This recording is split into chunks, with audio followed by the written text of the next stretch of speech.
Kebakaran hutan dan lahan yang terjadi di Aceh Barat terus berkurang. Saat ini, api sudah berhasil dipadamkan hingga 99%.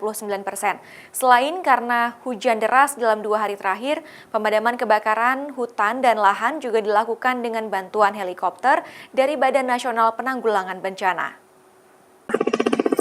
Kebakaran hutan dan lahan di sejumlah kawasan di Provinsi Aceh yang terjadi sejak tanggal 1 Agustus 2019 mencapai 185,4 hektar. Terdiri dari 13 kabupaten dan 29 kecamatan.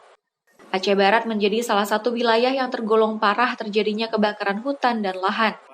Saat ini, petugas BPBD dan unsur terkait lainnya seperti Polri terus bekerja di lapangan untuk memadamkan api, serta dibantu oleh 1 unit helikopter milik BNPB yang dikirimkan ke Aceh pada tanggal 8 Agustus kemarin hingga saat ini.